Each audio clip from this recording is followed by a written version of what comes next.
Good afternoon, everyone, and hope you are keeping well and busy.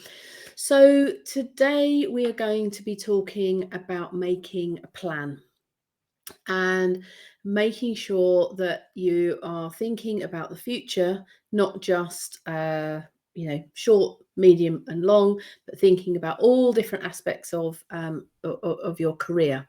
So, I'm just checking that I am live. Yeah, here we go.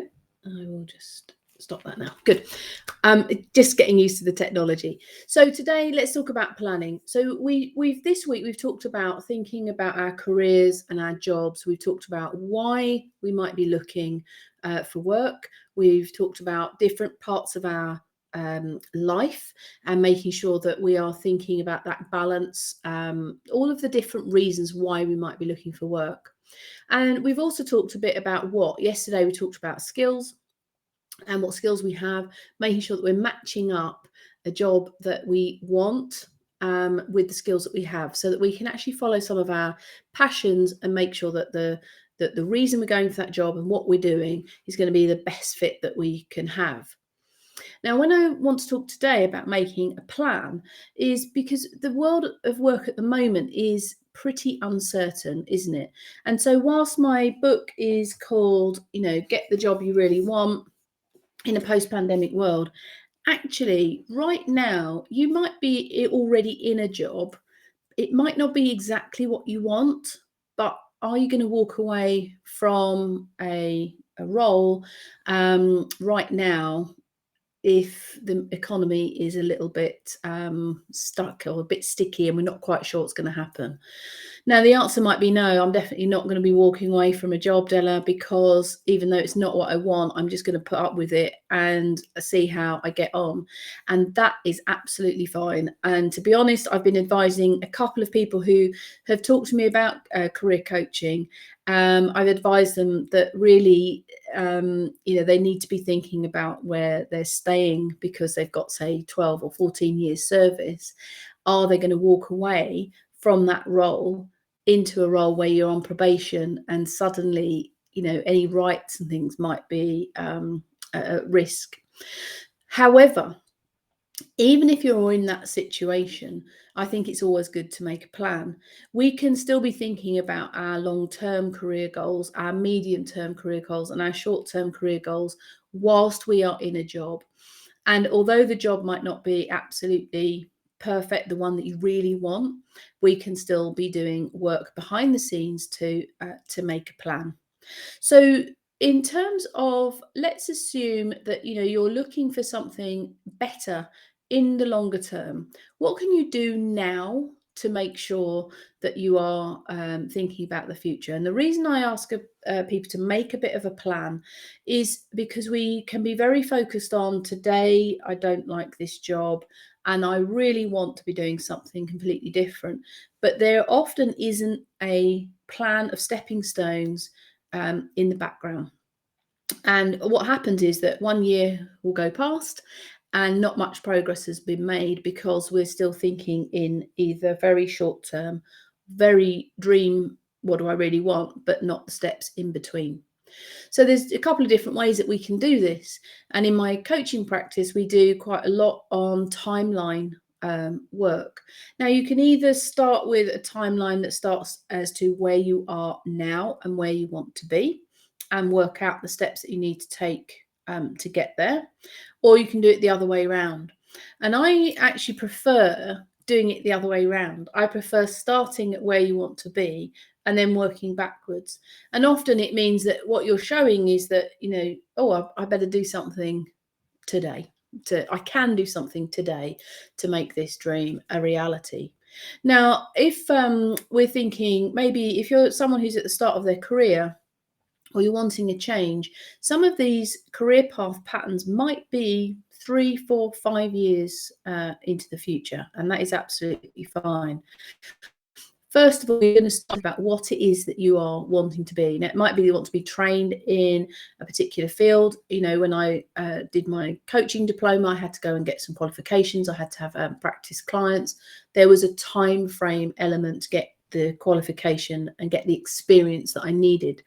Now, so thinking about what that end goal is, and you're thinking about any qualifications, what would you need to achieve that particular goal? You could be thinking, I want to be a managing director in 10 years' time. I want to be an ops manager in 5 years' time. I want to be trained as a hairdresser in 3 years' time. Whatever it is, it doesn't matter what the desire is, but you think, well, actually, that is what I want. So you're going to be very clear on the goal. Then you can start to step forward and think, step backwards towards the current time as to what steps you would need to be taking to get there. Now, if you need particular training, it might be that there's a very set qualification. If you want to be a doctor, it's 7 years or something. If you want to be an architect, I think it's 7 years as well. If you want to be a coach, it might be a year. If you want to step up the ladder, it might be not very specific times for certain things, but you'll know that you're going to need a certain amount, a certain amount of experience to get there. Someone who's 21 who says they want to be a managing director is probably going to need a reasonable number of years of experience in different aspects of business before they can get there. So you can start to think through, how long is that going to be? Are there any qualifications that are needed? And are there any specific experiences?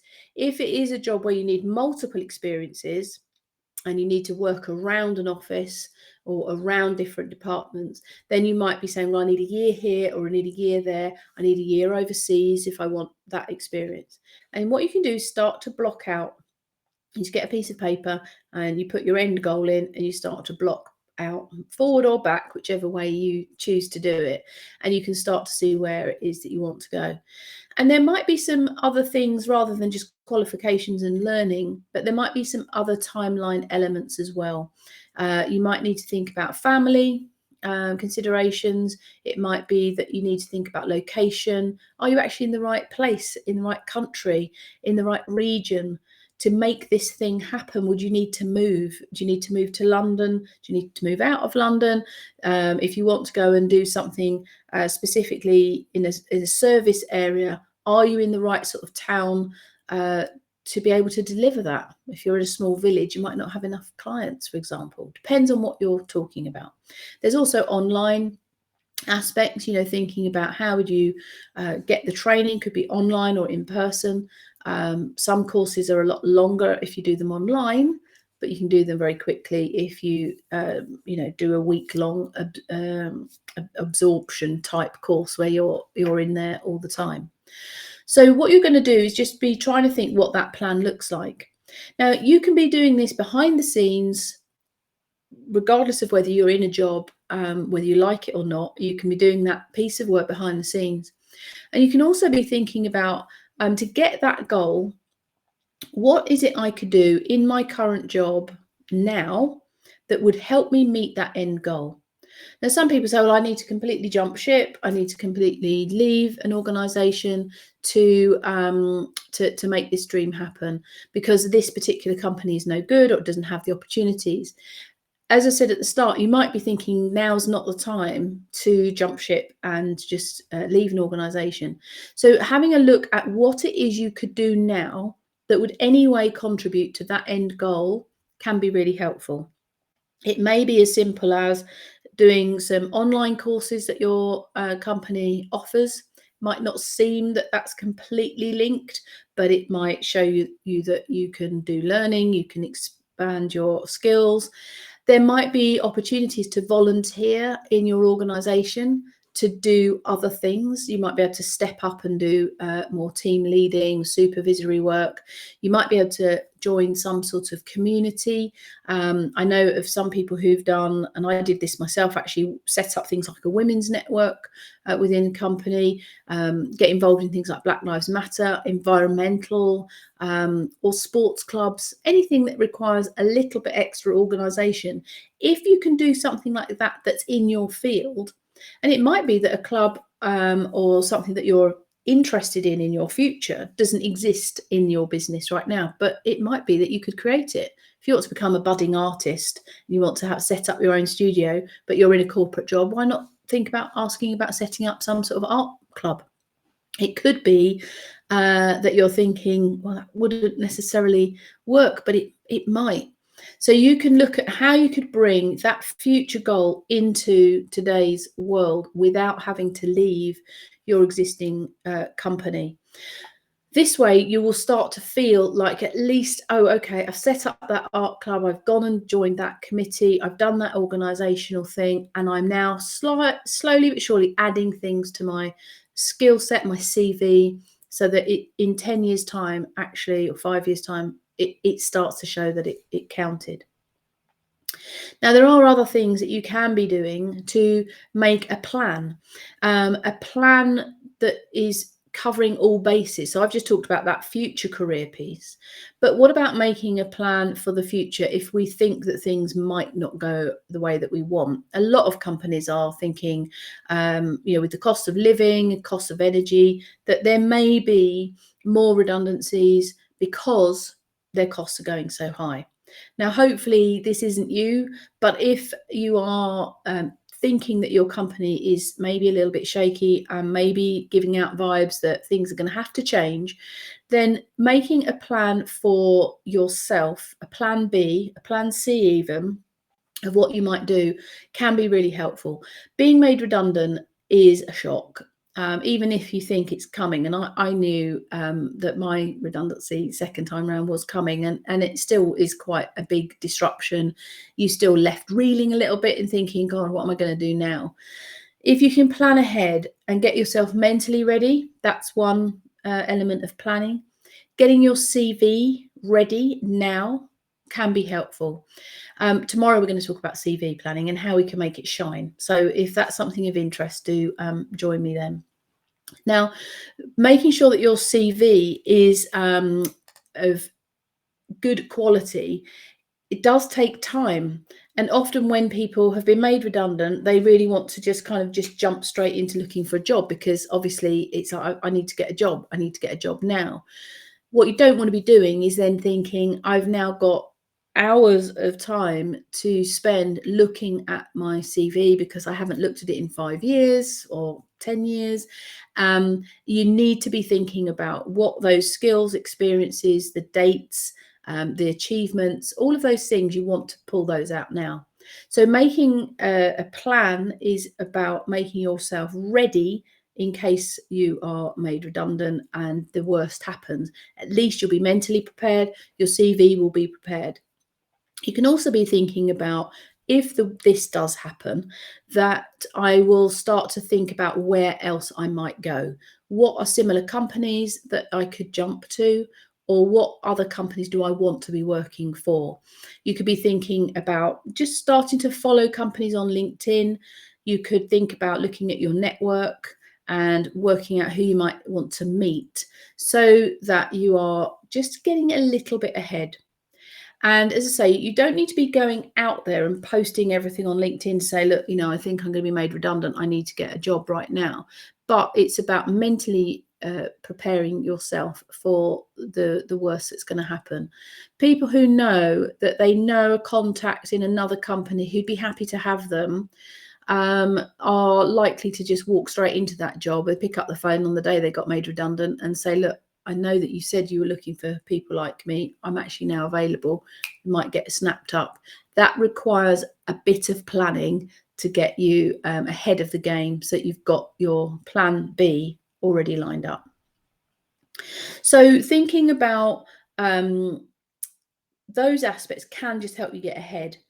Another thing you can be doing just behind the scenes, again, doesn't have to be related to your current employer, unless they're offering it, like the training and the learning you can do inside work can be really helpful. But you might have decided that you do want to do a particular qualification, and that is something that you could think about doing behind the scenes, maybe Open University and night school. Online qualifications are now everywhere. So there might be some things that you could be doing. You say, well, maybe in the next 6 months or the next 2 years, I'm going to do an online course and build up my qualifications. So although I'm in this job and I don't particularly like it, and I know that's not my future, but actually I'm already doing my qualifications, so that when I get to write my CV in 2 years' time or a year's time, I can say that I am now officially a qualified so-and-so. So those are sort of things that to think about. Making a plan for the long term, the medium term, where you want to be, and then thinking about plan B for now in case of any economic crisis or situation can be really helpful. So I hope you found that useful. Join me tomorrow where we'll be talking about CVs and how to make them shine so that your CV, if the worst happens, you can make sure that your CV really